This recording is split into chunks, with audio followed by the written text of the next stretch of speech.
Welcome to Pops Podcast PP on 7.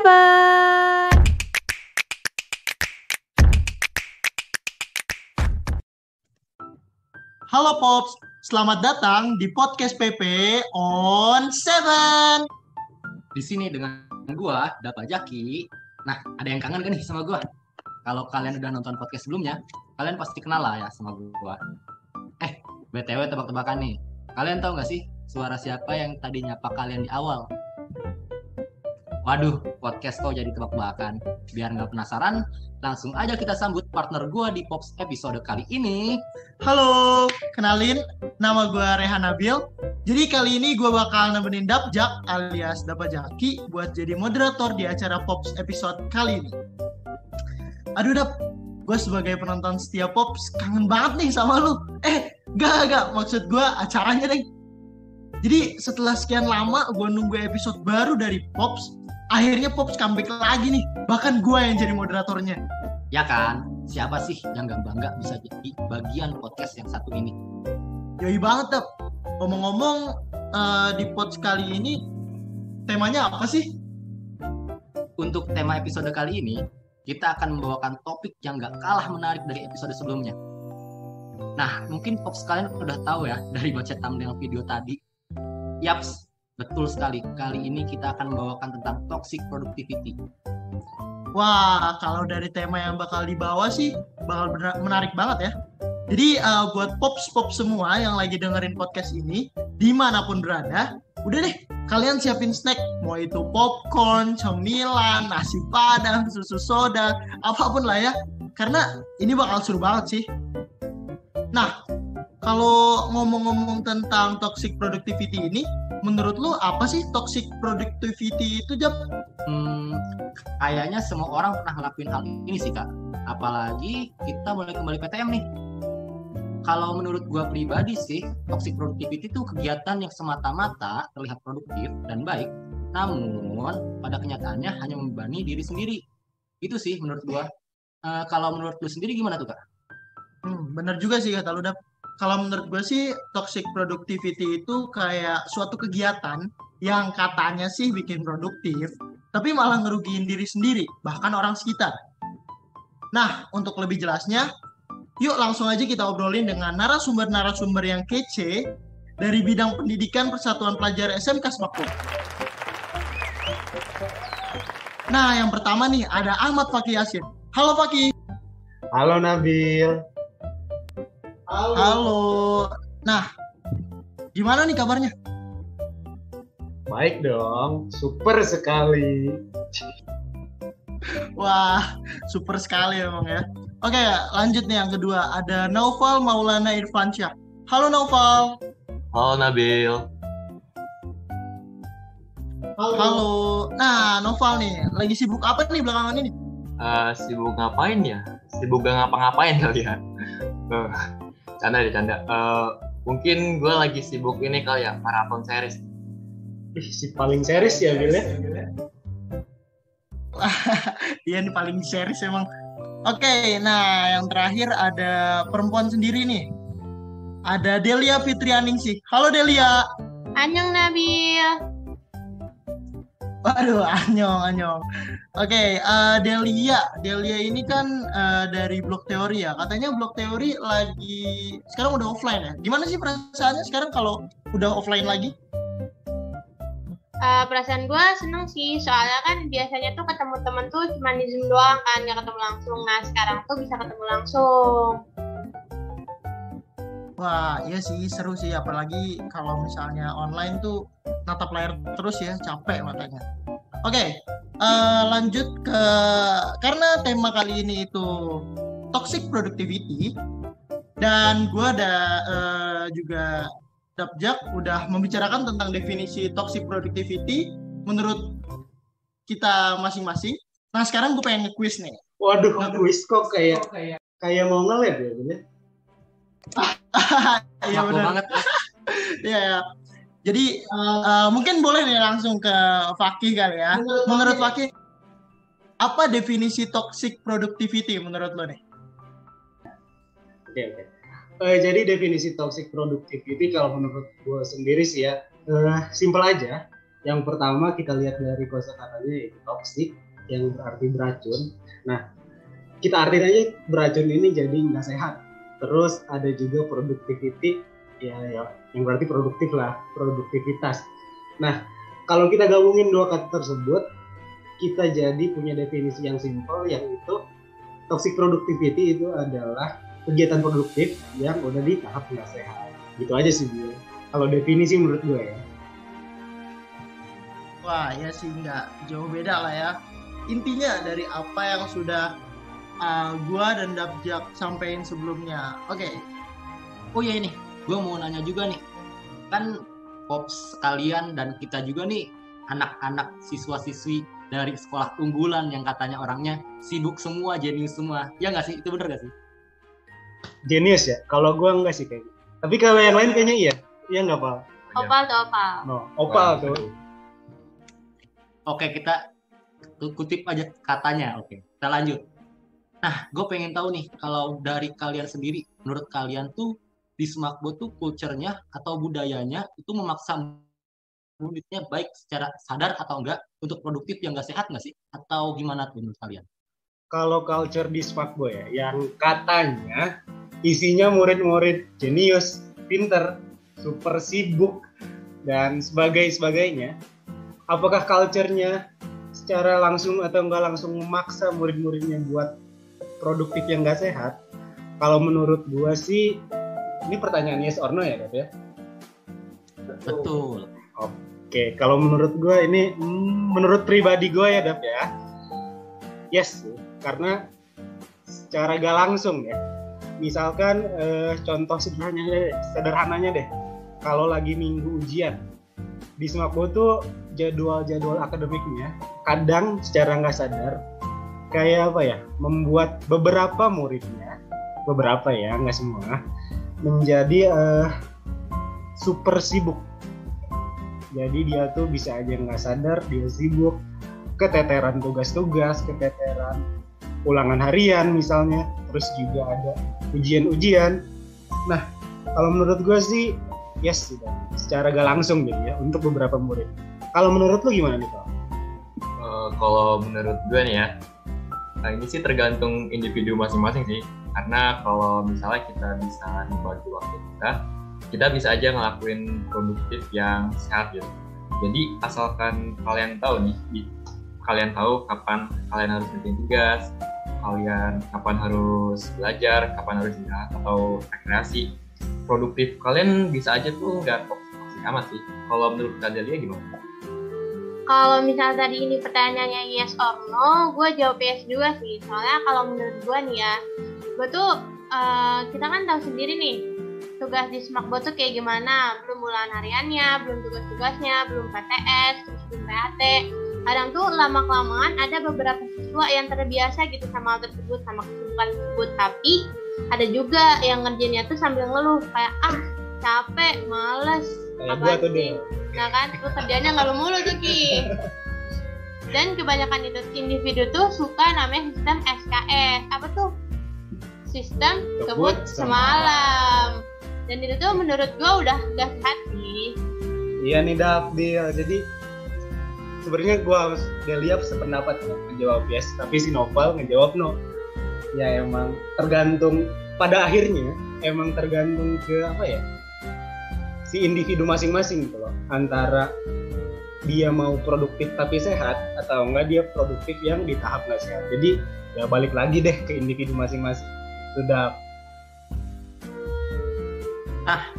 Bener sih, balik lagi ke individu masing-masing. Jadi kita sekolah di Smakbo nggak boleh dijadiin beban juga ya. Tapi nih, yang ngedenger Pops kali ini, ada gak nih yang kesentil? Yang sering SKS? Siapa? Boleh komen ya. Kenapa SKS? Dan lain-lainnya. Soalnya tenang aja sih, gue juga sering SKS kalem. Apalagi Busak ya Dap ya, yang baru-baru ini booming, viral. Oke, nah setelah kalian kasih pendapat nih tentang budaya di Smakbo yang berhubungan dengan toxic productivity. Nah sekarang dari gue nih, gue pengen denger nih dari kalian, gimana sih pengalaman kalian pada saat sedang di tahap produktif yang gak sehat? Coba dong dimulai dari Fakih kali ya. Oke, pengalaman gue ya saat gue berada di tahap produktif yang gak sehat. Itu yang pertama tuh gue tahu jelas saat gue itu lagi stres karena ada banyak tugas lah, banyak project lah, banyak tanggung jawab. Terus juga karena gue stres, saking banyaknya tugas tanggung jawab bla bla bla bla tersebut, jadinya gue tuh gak punya waktu having fun, gue gak punya waktu me time. Jadinya gue juga capek sendiri, lelah sendiri gara-gara stres itu juga. Jadi, nah itulah beberapa pengalaman gue yang mungkin sering nggak sih? Kalau lu sering nggak? Sering dong.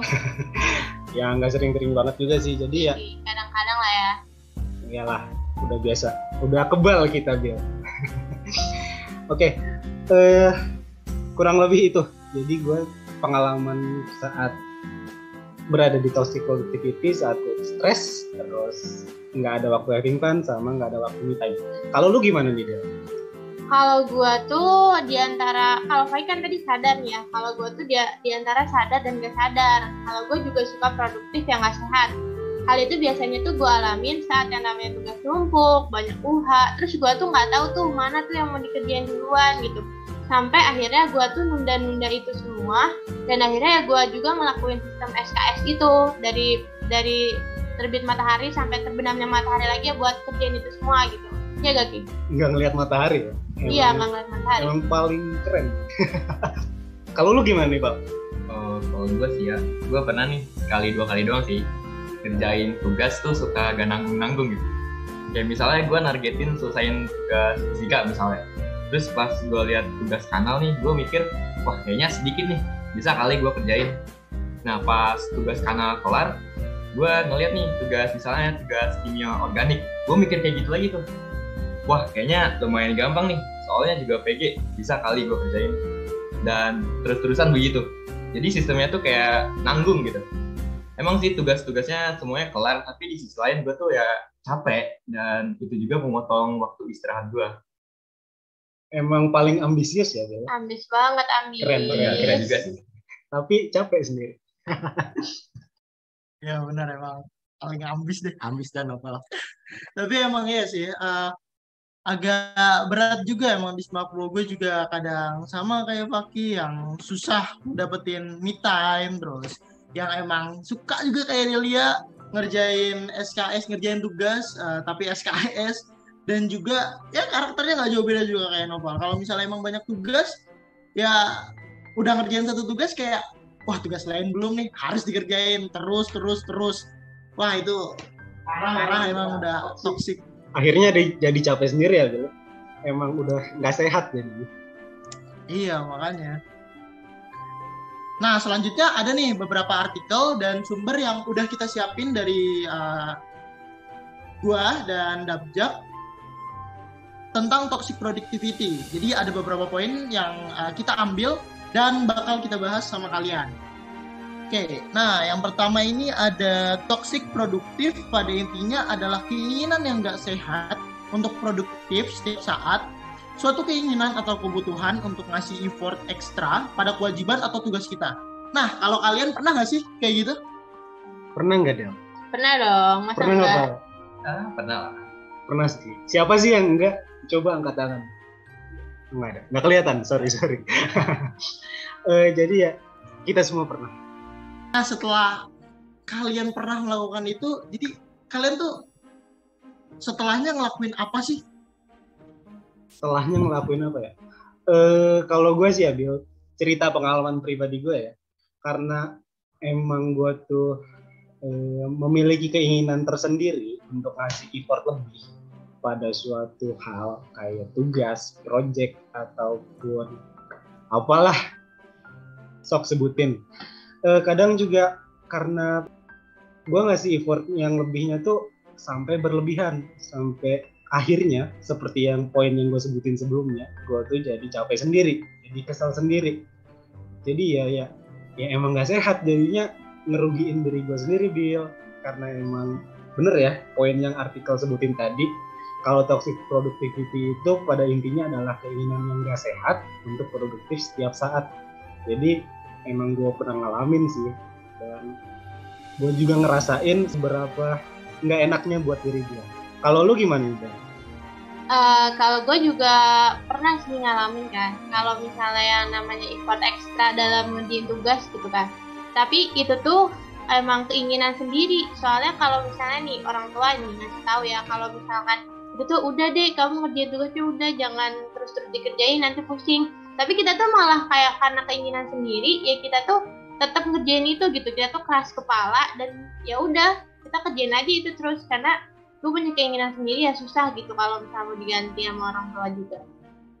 Jadi emang nggak sehat buat diri kita ya Del ya? Iya emang Kadang-kadang. sehat. Jadi ya emang diri kita harus tahu saatnya untuk berhenti, tahu saatnya cukup. Oke, gitu Bil. Iya sih emang agak berat, jadi ya mungkin harus diatur lagi agar pola hidup dan pola produktif yang nggak sehat itu bisa ditata lebih baik.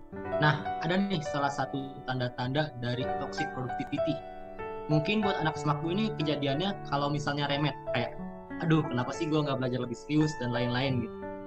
Nih, biasanya pada saat mengerjakan proyek, tugas, atau tanggung jawab, atau apalah itu, kita udah kelar nih, tapi kita merasa bersalah karena nggak melakukannya dengan lebih baik atau banyak lagi.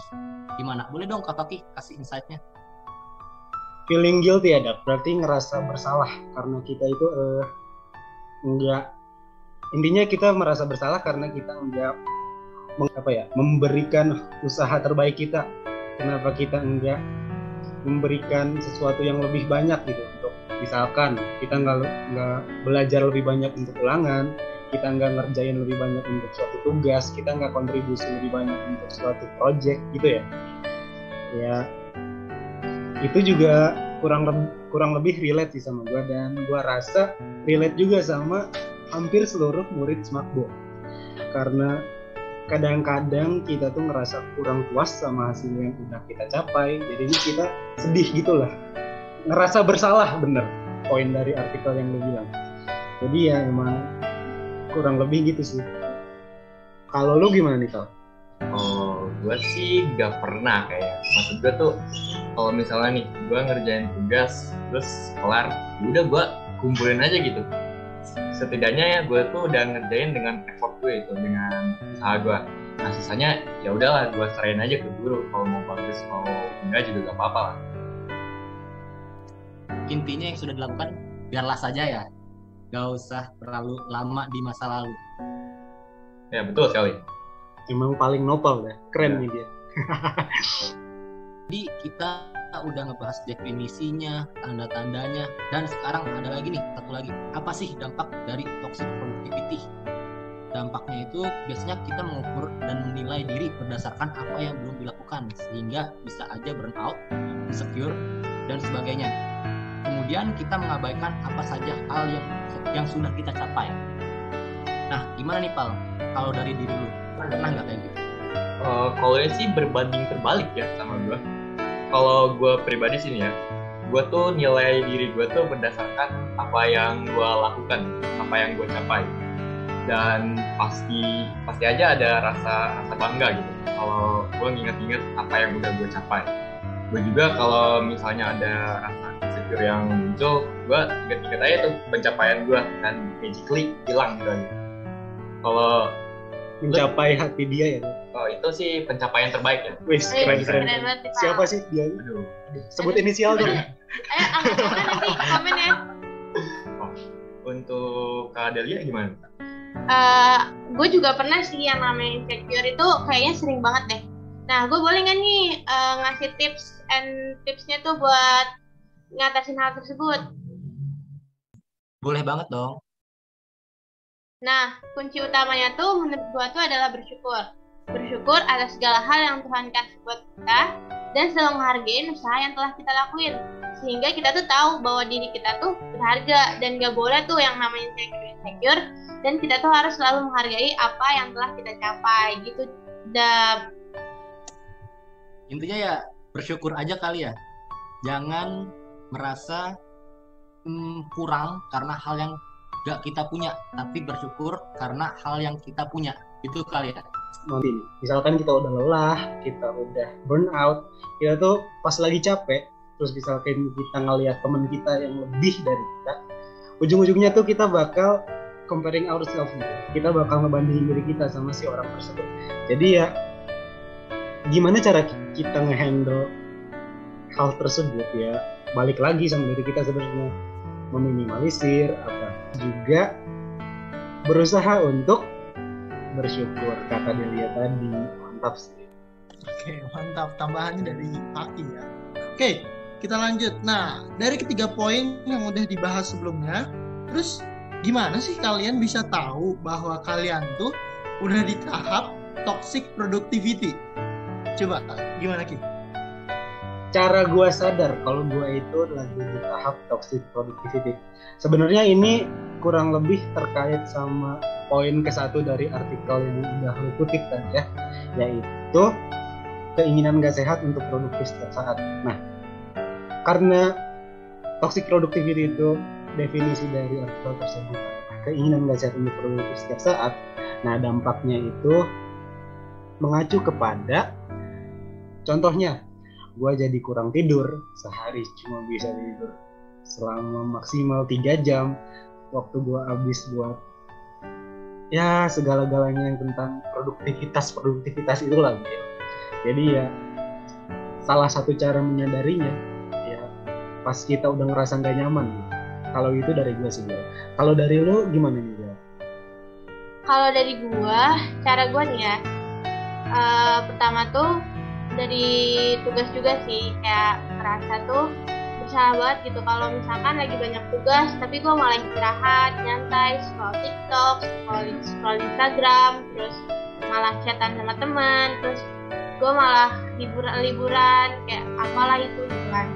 Tapi tuh orang-orang tuh malah belajar, walaupun gue tadi bilang kunci utamanya adalah bersyukur, tapi tetap aja kadang gue juga suka ngelakuin hal yang gak bersyukur dan ngebandingin diri sama orang lain.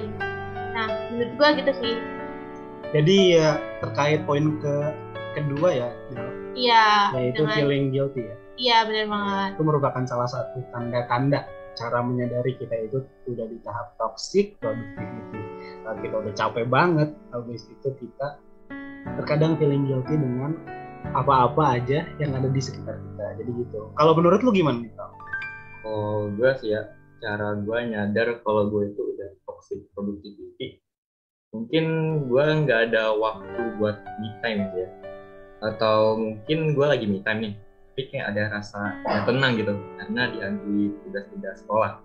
Nah mungkin itu sih tanda-tanda gue kalau gue itu udah toxic productivity. Yes, jadi BTW me time-nya ngapain nih, Kak? Kalau gue sih ya tadi gue maraton series. Yes. Paling series lah mau balik. Paling series. BTW ini series favoritnya apa nih, Pak? Apa nih, Pak? Ayo dong. Skill. Banyak sih. Aduh, kalau dari susah gitu nge-ranking dari 1 sampai 3. Oke, dah. Back to topic, dah. Sorry. Oke, emang Opal sih paling series dah. Tapi emang sih Pal, setuju gue, nonton series tuh buat healing tuh seru gitu ya. Lu juga suka nonton series ya? Series favorit lu apa nih, Dak? Ayo dong, spill. Kita sharing-sharing. Favorit gue sih, karena gue si paling Marvel dah. Gue suka WandaVision sih. Keren. Yes, WandaVision, mirip CO Soskom kita ya? Oke. Back to topic. Ayo, dipersilakan, Dak. Nah, mungkin beberapa pop sekalian nih udah ada yang terbiasa sama toxic productivity. Nah, mungkin dari narasumber sekalian bisa nih ngasih saran gimana cara menghandle dari tahap toxic productivity tetapi tetap bersikap profesional. Buat Kak Fakih, coba gimana Kak? Cara step back, cara melangkah mundur dari tahap toxic productivity yang kita alamin ya. Juga cara ngehandle dari tahap toxic productivity tersebut dengan tetap bersikap profesional. Nah, kalau menurut gue ini sebelumnya konteks profesionalnya mungkin kayak apa ya? Tugas atau tanggung jawab kita tetap diselesaikan. Terus misalkan kalau ada apa-apa, misalkan kalau kita sakit, terus kita punya tugas, kita ngasih keterangan ke yang bersangkutan. Nah, terus juga profesional dalam bagaimana kita ngehandle sikap kita atau apa ya namanya, ya itulah sikap kita dalam menghadapi hal ini. Kalau menurut gue yang pertama, cara ngehandle yang utamanya itu urutin prioritas, bikin skala prioritas hal-hal yang harus kalian tuntaskan. Nah, terus juga kita atur waktu, kita manajemen waktu kita sebaik mungkin. Nah, untuk poin selanjutnya gimana nih Pak? Gue juga setuju sih sama lu sih. Jadi atur aja waktu lu, urutin prioritas lu, dan menurut gue sih ya, lu tuh harus punya waktu sendiri gitu, me time. Kayak gue tadi nonton series ya kan. Harus punya waktu nonton series ya? Harus pokoknya. Kalau menurut lu gimana Del, cara ngehandle? Kalau menurut gua cara ngehandle-nya tuh kasih keterangan kalau ada apa-apa, kenapa-napa, kayak misalkan sakit, capek, terus stres, lelah. Itu tuh kita ngasih tahu orang terdekat kita dulu gitu. Biar orang terdekat kita tuh bisa ngeperbaikin kita, biar kita tuh bisa lebih baik lagi dan bisa kembali ke keadaan normal. Dan untuk profesional yang tadi, kita tuh memberitahukan gitu kan kepada pihak yang lebih bertanggung jawab kayak guru gitu, kalau misalnya kita sakit, agar tugas kita tuh bisa dimundurin dan kita juga bisa menyelesaikan tugas tersebut gitu, tetap menyelesaikan tugas tersebut. Oke, jadi nih basically kayak curhat gitu ya? Iya dong. Jadi oke Pak, kita coba rangkum nih dari bidang pendidikan. Kita kan ngasih tips gimana caranya nge-handle, cara kita step back kalau kita lagi di dalam tahap toxic productivity, karena kita udah pengalaman. Iya dong, pengalaman banget ya. Curhat sangat toxic. Asik. Siapa sih ceweknya? Tahu. Aduh, siapa sih? Oke, jadi poin pertama cara kita nge-handle. Yang pertama itu rutin skala prioritas dan manajemen waktu. Yang kedua, kita harus ngatur waktu untuk diri kita sendiri. Dan yang ketiga, kita harus ngasih keterangan kalau misalkan kita tuh kenapa-napa, kasih keterangan ke pihak yang lebih bertanggung jawab. Kurang lebih gitu dah. Tuh, bisa dipahami ya guys. Kalau misalnya lagi mau sembuh nih dari toxic productivity, bisa kita bikin prioritas, terusnya waktu. Udah kayak gitu, jangan lupa sama hak kita. Jangan cuma kewajiban kerja, tapi kita juga punya hak. Dan kalau misalnya kita juga harus self-conscious sama mood kita, sama keadaan kita. Kalau memang nggak memungkinkan buat kerja, kita kasih keterangan aja ke atasan kita atau ke orang-orang terdekat kita gitu. Selanjutnya gue pengen ngobrolin dong sama kalian. Gimana caranya kita itu tetap balance antara produktif dan menyelesaikan kerjaan dengan aspek having fun dan me time kita. Gimana caranya kita balance antara aspek tanggung jawab dan aspek kita. Gimana nih menurut kalian? Ada artikel-artikel lagi yang kalian temui? Kalau menurut gue pribadi sih Ki, jadi coba deh lu ganti pertanyaan yang ada di dalam benak lu tentang apa sih yang harus lu lakuin sekarang, padahal lu itu baru selesai ngerjain sesuatu. Jadi mungkin lebih ke setelah lu ngerjain sesuatu, lu bisa istirahat sejenak untuk mengistirahatkan badan lu untuk sementara. Gue mau nanggepin pernyataan Nabil nih. Kan setelah kalian nyelesain suatu proyek atau tugas gitu, jadi kalian tuh ngasih diri kalian sendiri tuh waktu istirahat yang layak. Kayak misalkan kalau misalnya udah ngerjain tugas dari pagi sampai sore, ya berarti malamnya tidur, jangan main HP atau yang lain. Terus udah kayak gitu, kalau misalnya mau ngejalanin project lain, kalian harus ngejalanin project itu, nggak usah kayak tanya kayak apa sih yang harus kita lakuin sekarang, abis ini gue ngapain ya, kok gue jadi bingung kayak gitu. Itu harus dihapus pertanyaan-pertanyaan itu. Ya, mungkin gue mau nambahin sedikit ya. Mungkin tadi yang pertanyaan yang apa yang harus saya lakukan sekarang, mungkin kalian bisa ganti dengan apa yang bisa saya lakukan tetapi dengan mudah, atau bisa juga apa yang diperlukan untuk melakukan hal ini tanpa stres. Gitu sih kalau menurut gue. Bisa juga kita yang tadi udah gue tekankan, kita itu bukan punya kewajiban kerja, tapi kita juga punya hak buat istirahat, hak untuk melakukan hobi kita. Jadi kita tuh di to-do list kita harus menempatkan self care, harus peduli dengan diri kita. Nah, coba bisa dengan cara self rewarding. Kayak misal kalian udah kerja nih, udah mengerjakan tugas, menyelesaikan tanggung jawab kalian. Misal kalian udah selesai, oke, sekarang gua boleh main HP, scroll Instagram, TikTok, atau melakukan hobi kalian, bermain alat musik dan lain-lainnya. Itu bisa juga kayak gitu. Nah, coba nih teman-teman pop sekalian nih, boleh dong tulis di komen self care atau self reward kalian. Nonton series juga di. Series terus. Boleh komen nih series favorit kalian apa sih? Kita sharing-sharing bareng. Oke, gue mau nambahin salah satu poin yang intinya ubah istilah toxic productivity ke istilah professional detachment. Nah, professional detachment ini secara sederhananya adalah sikap tetap berkomitmen pada tanggung jawab kita dan tetap melakukan tanggung jawab kita itu dengan berkualitas. Jadi kualitas kerja kita itu tetap baik, tapi kita tetap memahami kalau tanggung jawab yang kita kerjakan itu bukan identitas kita. Contohnya, kita belajar dengan sempurna jangan dengan sempurna sih ya, belajar dengan optimal untuk suatu ulangan. Misalkan kita udah dapat hasil ulangan tersebut, kita jangan mendefinisikan diri kita berdasarkan si nilai ulangan tersebut.